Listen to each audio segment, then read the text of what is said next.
Bonjour et bienvenue sur France Culture pour une nouvelle édition placée sur le thème de la fin de la Seconde Guerre mondiale et les débuts d'un nouvel ordre mondial. L'année 1945 marque la fin de la Seconde Guerre mondiale après plusieurs années avec un bilan humain de 60 millions de civils et de soldats. Une paix durable est garantie avec la reconstruction des fronts européens et asiatiques. Un nouveau visage du monde est donné dans ce contexte, notamment avec les diverses mesures politiques, sociales et culturelles. Malgré l'espoir d'une paix fondée sur la sécurité collective, comment le monde bascule-t-il dans la guerre froide entre les États-Unis et l'URSS ? Après la guerre, la reconstruction du monde est effectuée avec un nouvel ordre mondial, mais qui crée de nouvelles tensions. Cette Seconde Guerre mondiale a été traumatisante pour de nombreuses victimes de cette guerre meurtrière. Le paysage du monde est donc bouleversé. Pour reconstruire l'Europe, les pays se sont tournés vers des politiques de relance avec pour but de reconstituer l'économie. De nouvelles frontières ont été redessinées après la guerre. Pour nous expliquer comment le monde s'est reconstitué plus précisément, nous accueillons Oscar, un historien spécialisé dans cette période, et Sacha, un journaliste. Bonjour, nous sommes ravis de figurer dans votre émission et sommes heureux de pouvoir partager nos connaissances avec vous. Oui, alors Oscar, donc la vraie problématique après la fin de la Seconde Guerre mondiale, c'est est-ce que le monde peut redevenir un monde paisible après 45 ans de conflits sociaux, économiques et militaires ? Tout premièrement, Oscar, pouvez-vous nous parler du bilan humain justement de la Seconde Guerre mondiale ? Alors en effet, il y a un certain drame humain car la Seconde Guerre mondiale est un conflit meurtrier. On compte de 50 à 70 millions de morts, dont 2 tiers qui sont civils. Il y a une politique génocidaire nazie, donc 60% des juifs de l'Europe sont morts, donc 40% des juifs du monde. Les pays belligérants subissent des famines durant la guerre, un désordre administratif, ainsi que des prélèvements nazis de ressources agricoles et de nombreuses destructions. Par exemple, au Japon, entre 1945 et 1946, on compte 1 million de morts. À la fin du conflit, les travailleurs sont forcés et les prisonniers sont déportés. Et donc, suite à ce bilan très meurtrier, il y a aussi le paysage qui est bouleversé. Pourquoi et comment a-t-il été bouleversé ? Le paysage mondial est donc bouleversé car la guerre, qui dit guerre dit avancée technologique, et cela a été une guerre d'anéantissement, donc avec de nombreux bombardements. Notamment les paysages et fronts asiatiques européens sont beaucoup marqués, comme à Berlin, la moitié de ces espaces habitables sont perdus. À Hiroshima a été rasé sur 2 km de diamètre et Varsovie a été pour 80% détruite. Les infrastructures de transport et production sont endommagées et les flottes commerciales diminuées. L'économie européenne et mondiale tournent donc au ralenti. De plus, après la Première Guerre mondiale et la Seconde Guerre mondiale, les mentalités des individus ont évolué et les individus sont évidemment choqués. On dit que la DER et la guerre d'anéantissement ont laissé place à un traumatisme général de la population. Que pouvez-vous en dire, monsieur Neves ? Il y a en effet eu un traumatisme de la guerre, car entre août 1944 et janvier 1945, les soviétiques, britanniques et américains libèrent les camps de concentration et d'extermination. Même si les infos circulent depuis 1942, la découverte des camps crée un certain choc au sein des populations. Certains anciens déportés publient des témoignages dans la presse, mais la plupart gardent le silence, notamment Simone Veil. Au Japon, les autorités sous l'influence de l'occupant américain taisent les conséquences des bombardements atomiques et les survivants développent des cancers et des leucémies. Quelques voix isolées dénoncent les dangers de cette nouvelle arme. En 1949, un mouvement pacifiste international réclame l'interdiction des bombes atomiques et des actes de vengeance et de règlement de compte ont lieu. Les femmes collabos avec les ennemis sont tondues ou violentées. En Allemagne, il y a des millions d'avortements après la guerre à cause des viols durant les combats, et plusieurs pays font face à des guerres civiles entre communistes et non communistes, par exemple la Chine et la Grèce. Suite à cette période de traumatisme, il y a une période sombre qui est la période où les crimes de guerre vont être jugés. Pouvez-vous éclaircir cette période de l'histoire ? En effet, il y a eu de nombreux jugements pour les crimes de guerre, notamment le procès de Nuremberg de novembre 1945 à octobre 1946, qui est placé sous l'autorité du tribunal militaire international, créé le 8 août 1945, avec 22 dirigeants nazis jugés. La notion de génocide et de crime contre l'humanité est utilisée pour la première fois. On compte 3 accusés acquittés, 12 condamnés à être pendus et les autres en prison. Et durant le procès de Tokyo de mai 1946 à novembre 1948, où 28 ministres militaires japonais, dont le général Tojo, sont jugés. Tous les accusés sont déclarés coupables.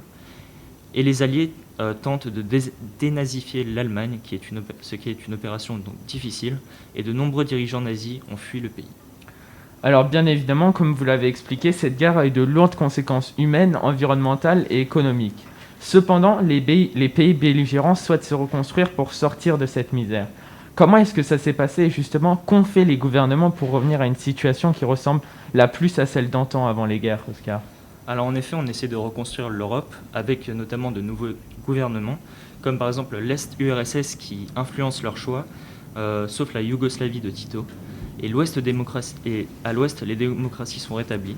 De rares tentatives de partis de la résistance s'affirment, en Italie notamment. Les anciens résistants rejoignent les partis politiques existants. De nouvelles frontières sont rétablies, les vaincus perdent des territoires. En l'URSS autorise la Pologne à annexer des territoires d'Allemagne sans l'accord aux Alliés. Elle annexe plus de 700 000 km². Et la Chine récupère la Mandourchie et la Formose. Donc en effet, chacun essaye de se rétablir et de retrouver ses puissances d'avant-guerre. En effet, c'est une question à se poser si justement le monde est redevenu à une situation d'avant-guerre. Et de nombreuses politiques de relance et de reconstruction sont mises en place par les gouvernements. Qu'est-ce que vous pouvez en dire à ce sujet ? Alors en effet, il y a de nombreuses politiques de reconstruction après la guerre. Donc partout, les États adoptent des plans pour relancer l'économie et reconstruire les dommages de la guerre. En France notamment, il y a le plan Monnet, qui est le quinquennal de la modernisation. Et aux États-Unis, le plan Marshall par George Marshall en 1947, qui consiste en un prêt de plusieurs milliards de dollars à l'Europe de l'Ouest pour empêcher le développement du communisme en Europe occidentale. 16 pays acceptent et fondent l'OECE, qui est l'Organisation européenne de la coopération économique, fondée en 1948. Mais l'URSS force la plupart des pays à le refuser. En effet, l'après-guerre n'est que le début d'un autre conflit mondial entre grandes puissances, les États-Unis et l'URSS. Merci pour ce savoir, Oscar, et merci pour votre pertinence, Sacha. Dans le cadre de la date d'anniversaire de la première réunion du CNR, le média vous propose une série d'interviews généreusement cédées aux médias par le collectif citoyen résistant d'hier et d'aujourd'hui. Réalisées dans le cadre du rassemblement des GLIR de cette année qui a dû être annulé. Au lendemain de la date anniversaire de cette première réunion, nous vous proposons les paroles et le témoignage d'une résistante, Anne Beaumanoir, qui nous parle de la guerre, de ses conséquences, du programme du CNR et des répercussions. Un témoignage rare et précieux. Bonjour Anne Beaumanoir. Bonjour. Donc, quand en mars 1944, j'ai lu pour la première fois un résumé de ce programme que l'on devait distribuer clandestinement dans les boîtes aux lettres de Lyon et sa banlieue, j'étais la responsable régionale des JLC. Ce sont les jeunes laïcs combattants. Et j'étais également, avec 3 autres résistants, les responsables des jeunes communistes combattants. Excusez-moi. Des étudiants catholiques et des jeunes du Front National, de celui de l'époque où nous étions les membres du FUJP. Ce sont les Forces Unies des Jeunesses Patriotiques, qui regroupent les mouvements de résistance réservés aux moins de 25 ans. Aujourd'hui, l'intérêt porté aux jours heureux du CNR ne concerne que son 3e chapitre, alors que les 2 premiers étaient pour nous les résistants en action très instructifs. Rappelons que le CNR fut créé à la demande de De Gaulle par Jean Moulin en 1943, peu de temps avant sa mort. Il fallut beaucoup d'efforts pour qu'une douzaine de représentants des mouvements de résistance parviennent à se réunir pour discuter de l'avenir du pays. Puis après des discussions, les ex-dirigeants et les ex-partis politiques ne furent pas considérés comme être ou avoir été collaborationnistes. Dans le texte du séminaire, je relève la proposition numéro 5 demandant, je lis, l'augmentation des salaires et des traitements de façon à rendre la population un minimum vital en matière d'alimentation, de chauffage et d'habillement. L'alimentation, ou les restrictions comme on disait durant la guerre, ne cessèrent pas en 1948 pour les plus chanceux et ceux qui vivaient à la campagne ou dans les villes. À cette époque, la faim tuait encore dans les villes, après la fin de la guerre. Début 1948, de mes propres yeux, j'ai vu 2 fermiers avec leurs brancards emporter le corps d'un homme d'environ 40 ans, mort de faim devant l'entrée de l'hôpital de la Conception, pour ceux qui connaissent Marseille. L'hiver 1947, le thermomètre descendra jusqu'à Paris et même dans le sud à moins de 20 degrés. Puis ce fut un été si chaud que la terre refusa de produire. Et à nouveau, un hiver où on mourait de froid. Évidemment, pas de chauffage pour les Français depuis le début de la guerre. Sauf pour les collaborateurs, qu'on reconnaissait en regardant leur cheminée. Dès la fin de la guerre, les mineurs du Nord s'organisèrent pour augmenter la production réservée pendant toute l'occupation à l'Allemagne. Un nombre important de banlieusards vivaient dans les taudis, quand ce n'était pas dehors. Ce sera le résistant devenu député, l'abbé Pierre, qui parvint à mobiliser la solidarité et à construire les émos. C'est une personnalité individuelle, Coluche, qui en 1985, l'une des années les plus dures que le capitalisme a imposées à la classe ouvrière, il créera le Resto du Cœur qui, d'année en année, doivent aider un plus grand nombre de familles, visant dans la 6e puissance mondiale. C'est intolérable. L'habillement, et je ne parlerai que des chaussures, et je vois que le talon est aujourd'hui à la mode. Je n'en porterai pas, car il me rappelle à la guerre et les ongles que j'ai aux mains, et le pire, ce sont les orteils, qui rendaient, comme je peux en témoigner, la marche extrêmement douloureuse, parfois même impossible. Dans les années de l'après-guerre, parmi les premières préoccupations de tous et chacun, était ce qu'on désignait sous le terme de reconstruction. Ceci pour 2 raisons. D'une part, parce qu'elle permettait une quasi-vie normale sur l'ensemble du territoire. Et d'autre part, parce qu'elle allait donner du travail aux 1 800 000 hommes qui seront libérés des prisons allemandes. Curieusement, je le dis, et avec une certaine honte, on parlait peu des résistants déportés, même ceux qu'on connaissait, et encore moins du sort des Juifs. On avait faim en 1948, et pourtant, plan Marshall ou pas, en 1947, nous rentrions dans une période de croissance inaugurant les 30 Glorieuses, qui après tant de malheurs seront bienvenues. On ne mesurait pas alors les méfaits de la surconsommation. Beaucoup des propositions du CNR ont été satisfaites. Je relève cependant, pour prendre un seul exemple, qu'il y a encore beaucoup à faire, pour que là je le lis, les fonctions les plus hautes soient réellement accessibles à tous ceux qui auront les capacités requises pour les exercer, et que je sois ainsi promu une élite véritable, non de naissance, mais de mérite, et constamment renouvelée par les apports populaires. Je serais plus rassuré si, il y a quelques mois, nous avions soutenu par des manifestations significatives les salariés des hôpitaux publics, nos héros d'aujourd'hui, qui réclamaient qu'on abandonne les mesures destinées à affaiblir les organismes d'État au profit du privé. Pour être optimiste, je conclurai que notre actualité est en train de modifier dans le bon sens les apports sociaux, en les rendant plus solitaires. Merci. Merci Anne Beaumanoir, ce fut un plaisir de vous avoir sur notre web radio. La fin de la Deuxième Guerre mondiale en 1945 avait traumatisé une génération entière, poussant les États à maintenir et assurer la paix dans le monde. Un espoir de paix fondé sur la sécurité collective marque la fin des années 40. Cependant, les visions du modèle de reconstruction et d'organisation des sociétés ne font pas l'unanimité. C'est ainsi que le monde plonge dans la guerre froide, tout en essayant de construire la paix. La création de l'État d'Israël est un exemple clé de cette tentative dans le contexte de la guerre froide. Pour approfondir le sujet, nous avons invité une historienne qui étudie depuis 20 ans les relations entre l'État d'Israël et ses voisins. Lucie Janoudi. Bonjour Lucie. Bonjour. Et de Anaëlle Pellissier, spécialiste du conflit d'israélo-palestinien, qui vient d'écrire Histoire d'Israël, sortie en 2020 aux éditions Perrin. Bonjour Anaëlle. Bonjour Noémie, bonjour à tous. La création de l'État d'Israël suscite toujours autant de questions. Lucie Janoudi, dans quelle mesure pensez-vous que la création de cet État a été réussie ?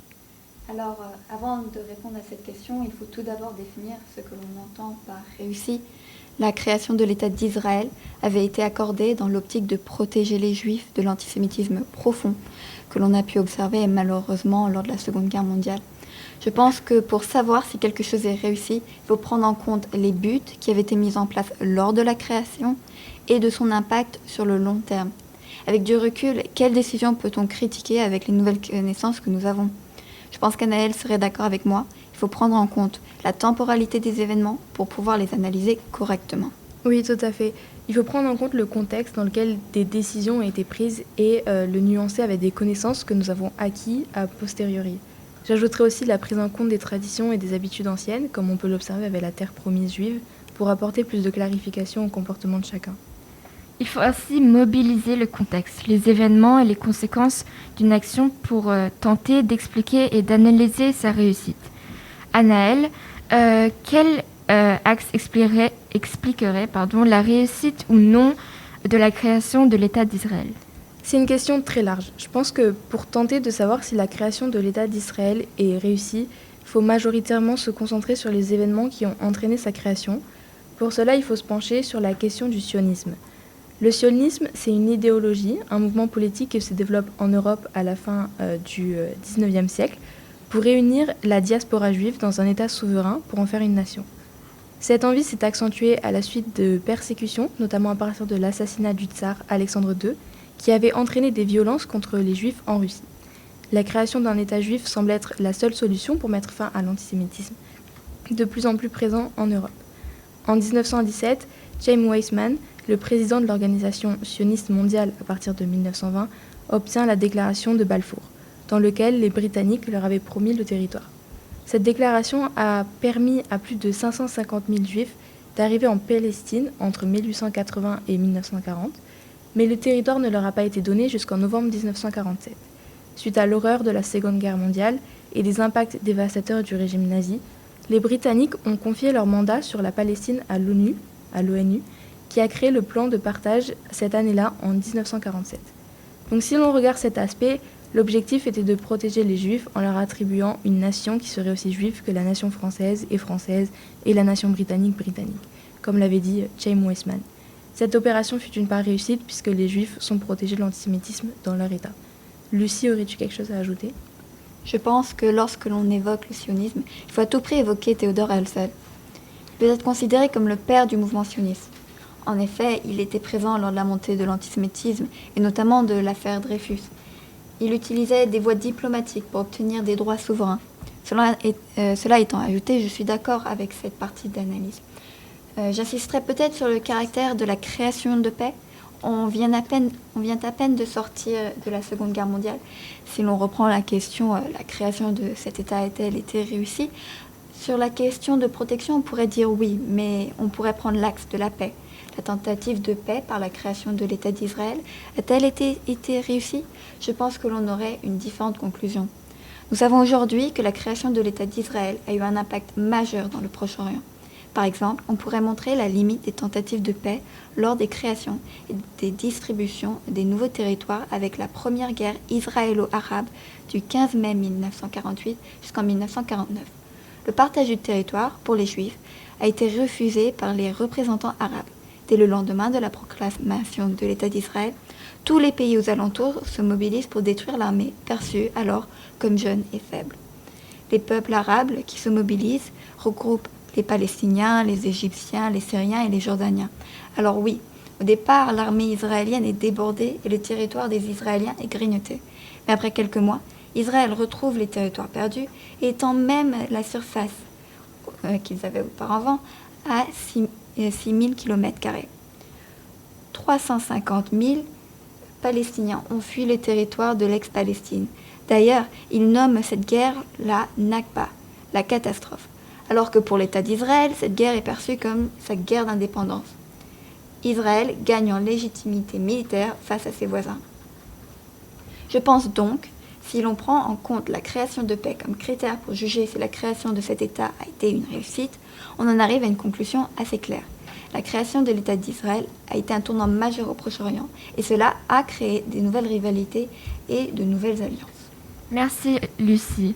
Anaëlle, avez-vous quelque chose à ajouter ? Je pense que les deux conclusions se nuancent, puisque l'on regarde deux critères, mais ils en font une réalité commune. Ce qui fait de cette question une question difficile. On pourrait, avec la première conclusion, s'amener à dire que on n'aurait pas pu faire différemment à cause de la culpabilité des Britanniques de ne pas avoir donné leur territoire comme ils l'avaient promis lors de la déclaration de Balfour en 1917. Peut-être le génocide des nazis aurait été moindre. Cependant, nous ne sommes pas là pour se demander ce qui aurait pu être, on ne peut pas réécrire l'histoire, mais il y avait certainement une forme de culpabilité des pays occidentaux à la fin de la Seconde Guerre mondiale, et une nécessité qui les ont poussés à offrir un lieu sécurisé pour ce peuple traumatisé. Il ne faut pas oublier que ce territoire est la terre promise, lieu important dans la religion juive. Une référence à la première promesse que Dieu avait faite à Abraham, Isaac et Jacob de donner ce pays à eux. Et il ne faut pas oublier, excusez-moi de vous couper, que les Palestiniens n'étaient pas un réel peuple uni. Il n'y avait pas une conscience de peuple palestinien, à ce sens du terme. Ils se pensaient arabes en 1948. Ils voulaient se rattacher à un autre pays. C'est seulement en 1967, avec la création de l'OLP, l'Organisation de libération de la Palestine, qu'une unité se forme. Et à l'époque, les conséquences du partage et du découpage des territoires n'étaient pas prises en compte. Tout à fait, la création de l'État d'Israël a donc été nécessaire dans le contexte de l'époque. Le territoire a réussi à réunir et protéger les Juifs. Cependant, cela a entraîné de nouvelles guerres et de nouveaux conflits. Je pense qu'il nous serait très difficile de vous donner une réponse définitive. Je vous remercie pour votre intervention, Anaëlle Pellissier et Lucie Janody. Nous avons pu, grâce à vous, voir les difficultés et les différents objectifs mis en avant lors de la création de l'État d'Israël. Un pays né à la fin de la Seconde Guerre mondiale et au début de la guerre froide. Nous passons ensuite à Constantin Linas, un historien et géographe étant un professeur à Cambridge, qui a récemment publié son 20e ouvrage intitulé « La recherche d'un nouvel équilibre politique », qui répond partiellement à quelles sont les nouvelles bases du monde après la guerre, et qui se compose en deux parties. Pouvez-vous nous parler de la première partie basée sur le sujet d'un paysage politique redessiné ou même presque défini ? Oui, bonjour. Donc, oui, bien sûr. Afin de retrouver un équilibre politique, le paysage géopolitique va être redessiné. Des États renaissent, dont la Tchécoslovaquie, la Pologne et même la Corée. Et d'autres se transforment, dont l'Allemagne qui se divise en deux États en 1949.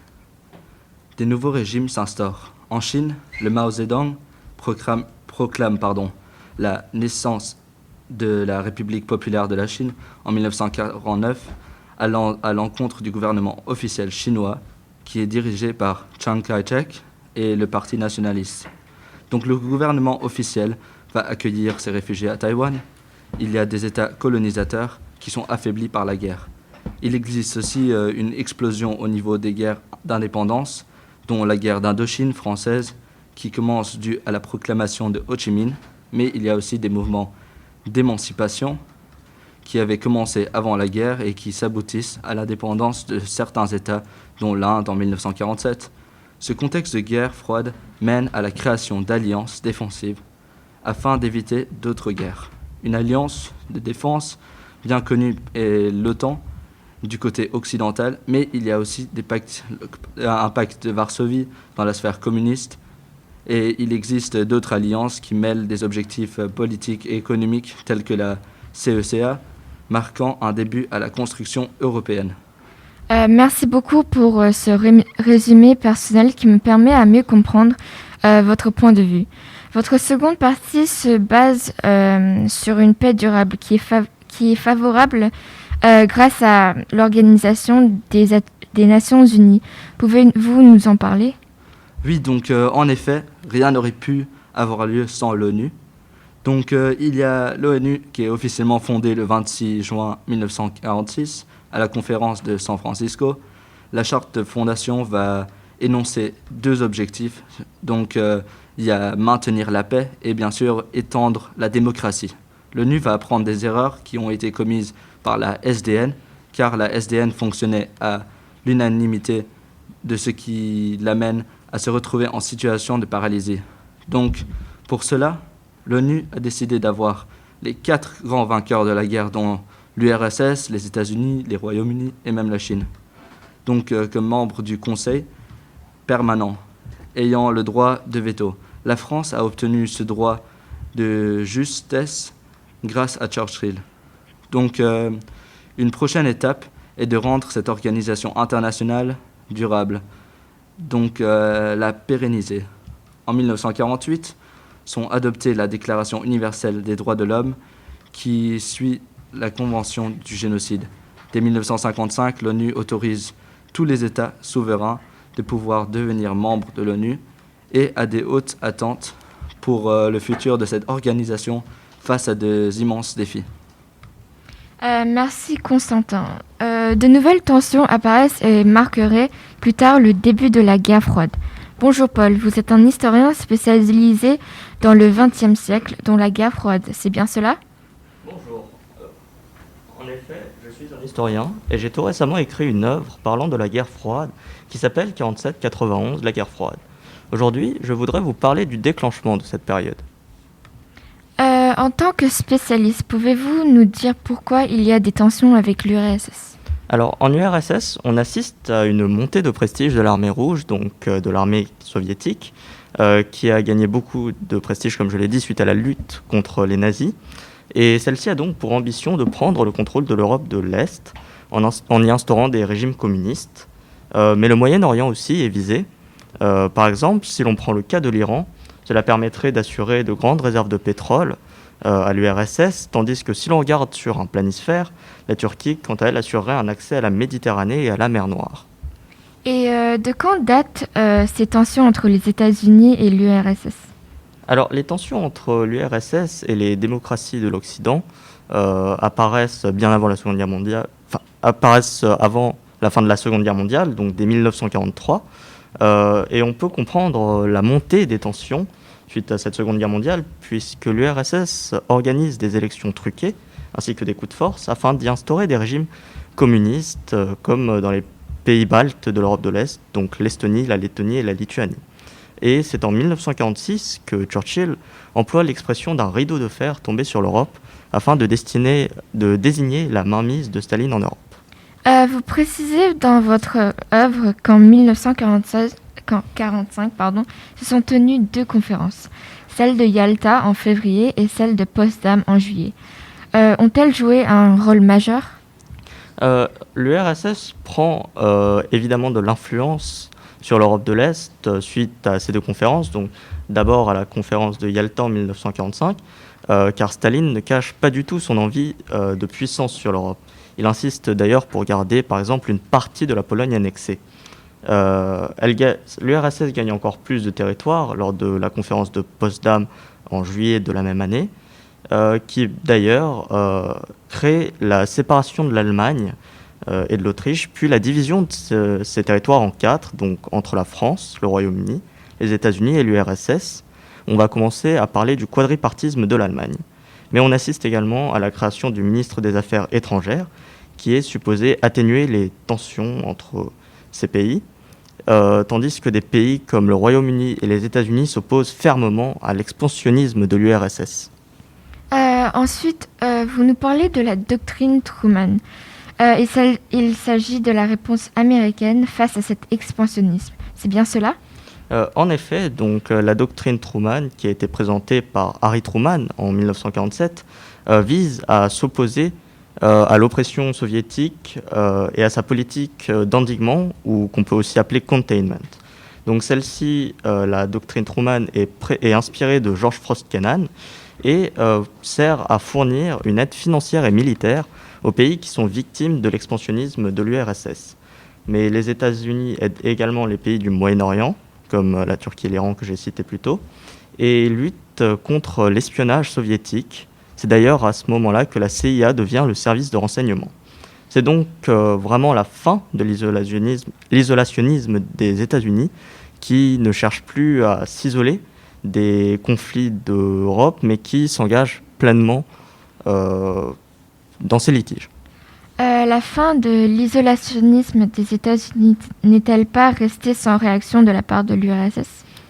Oui, alors le plan Marshall est catégoriquement refusé par les soviétiques et l'Europe est donc divisée en 2 groupes, donc ceux qui sont du côté des États-Unis et ceux qui adhèrent au communisme soviétique. Tout comme Truman, Zhdanov expose son idéologie de 1946 à 1949 et lance un programme qui s'oppose à l'impérialisme états-unien. Donc le Cominform est créé, donc c'est un bureau d'information situé à Belgrade, mais qui permet à l'URSS de contrôler les différents partis communistes occidentaux. On assiste donc à une opposition entre les impérialistes et les pays qui proclament une démocratie populaire, et on peut donc à partir de ce moment-là vraiment parler d'une bipolarisation du monde. Tout le monde craignait un conflit direct. Qu'est-ce qui a pu dissuader les deux pays de s'engager en guerre ? Je dirais que la raison principale de l'absence de conflit direct, c'est vraiment le fait que les deux pays possèdent l'arme atomique et que si l'on se plaçait du point de vue des personnes qui ont vécu les horreurs de la Première Guerre mondiale ou de la Seconde Guerre mondiale, eh bien, personne ne veut revivre le traumatisme des précédentes attaques, notamment atomiques, et pour tenter d'apaiser ces conflits, l'Amérique s'est vue proposer le plan Barre Rouge de 1946. Enfin, l'Amérique a plutôt proposé le plan Barre Rouge de 1946 à l'ONU afin de tenter de contrôler l'autorité nucléaire, de limiter la production d'armement massive et d'essayer de favoriser un pacifisme mondial. Mais ce plan Barre Rouge est en fait rejeté tout simplement par l'URSS, car d'une part l'ONU est dominée par les États-Unis et donc l'URSS refuse cela, mais d'autre part car elle refuse tout simplement de se soumettre à des contrôles d'effectifs d'armement nucléaire. Merci de nous avoir rejoints, Paul. Mais après la Seconde Guerre mondiale, des tensions entre les États-Unis et la Russie sont toujours présentes. République tchèque, un pays étant pour ces deux États, ont laissé penser aux politiciens que cette tension s'atténuerait. Or, Prague est passée dans une crise politique qui a fait basculer le pays dans le communisme. Notre reporter, Iris Marté, est en ligne pour évoquer ce sujet. Dobrý den, jak se máte? Si nous sommes ici aujourd'hui dans la capitale tchèque, c'est pour commémorer le coup de Prague du 25 février 1948, ou la prise de contrôle de la Tchécoslovaquie par le Parti communiste tchécoslovaque, avec le soutien de l'Union soviétique, aboutissant au remplacement de la Troisième République tchèque par un régime communiste. Pour replacer les choses dans leur contexte, de tous les pays d'Europe centrale qui ont été libérés de l'Allemagne nazie et occupés par les soviétiques, la Tchécoslovaquie est le seul à avoir une longue tradition démocratique et un parti communiste puissant. C'est donc un pays qui se place en quelque sorte à mi-chemin entre les deux blocs et qui donne l'espoir d'une possible cohabitation. Or, une crise éclate le 17 février 1948, lorsque le ministre de l'Intérieur promeut 8 nouveaux commissaires de police à Prague, tous communistes. Ces nominations provoquent la protestation des ministres non communistes du gouvernement. Ceux-ci pensent bénéficier du soutien du président Beneš, qui les avait d'abord encouragés. Les protestataires pensent également provoquer une crise politique suivie d'élections générales, ce qui aboutirait à la défaite du Parti communiste, notamment en raison de son refus du plan Marshall, programme américain de prêts accordé aux différents États de l'Europe. Le 17 février 1948, le gouvernement doit donc débattre du rapport du ministre de la Justice sur le contrôle de la sécurité d'État par les communistes. Les ministres non communistes préparent alors un plan. Si leurs exigences ne sont pas acceptées, ils démissionneront en bloc et le président Beneš devra nommer un gouvernement non élu intérimaire, le Urednica Vlada. Beneš est informé par Gottwald des intentions des ministres non communistes et annonce qu'en raison du poids démocratique des communistes, ils ne peuvent pas être exclus du gouvernement. Il ajoute que seul un gouvernement réunissant à nouveau toutes les forces politiques du pays serait nommé. Il est toujours dans la perspective que communistes et non-communistes peuvent cohabiter. Le plan des non-communistes pour se débarrasser des communistes échoue. Gottwald fait une déclaration publique appelant le peuple des travailleurs à se tenir prêt dans l'éventualité d'une réaction. Les milices pragoises, communistes, sont mises en état d'alerte. Il est toujours dans la perspective que communistes et non-communistes peuvent cohabiter.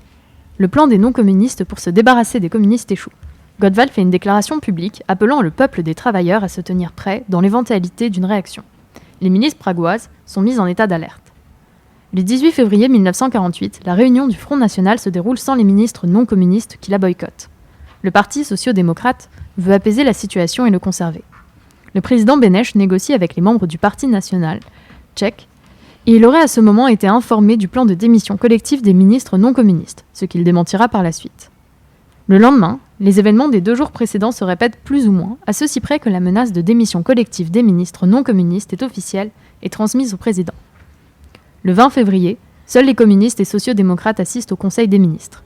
Une requête formelle est adressée par les partis non communistes au gouvernement, afin de compléter l'agenda du jour. À la suite de leur rejet, les 12 ministres, ni socialistes ni communistes, demandent à démissionner, ce qui est refusé. Les sociaux-démocrates, eux, ne se positionnent pas. Gottwald rencontre Edvard Beneš et lui propose de pourvoir au poste vacant avec des communistes et des sociaux-démocrates. Les communistes préparent une manifestation de masse, place Staromeshke na Meshki, en soutien de leur projet. Les démissionnaires sont remplacés par des personnalités issues de l'aile gauche du Parti socio-démocrate. favorable au Parti communiste. Le Parlement approuve à l'unanimité le nouveau gouvernement, mais le président Benesch le refuse. Le 7 juin, le président démissionne. Il meurt au mois de septembre suivant. Le Parti communiste et le Parti social-démocrate fusionnent, et les partis de droite sont réunis de force au sein du Front national. Les élections de juin 1948 ont lieu avec des listes uniques sans opposition électorale et donnent officiellement 90% des voix au gouvernement. Par le coup de Prague, le pays prend le chemin du socialisme pour les 40 années à suivre. Le 9 mai, une nouvelle constitution entre en vigueur dans laquelle la République tchécoslovaque est proclamée République populaire. Les opposants à la République et les membres de l'ancienne élite du pays sont condamnés, comme Milada Horáková, qui est condamnée à la pendaison en 1950. À l'ouest, le coup de Prague provoqua une émotion considérable, la Tchécoslovaquie étant le pays le plus occidentalisé des pays d'Europe centrale et orientale, sur les plans historiques et politiques. Byl to Iris Martováš, Viche Praha, reporter à Čeky Slovač 7, Radio Praha.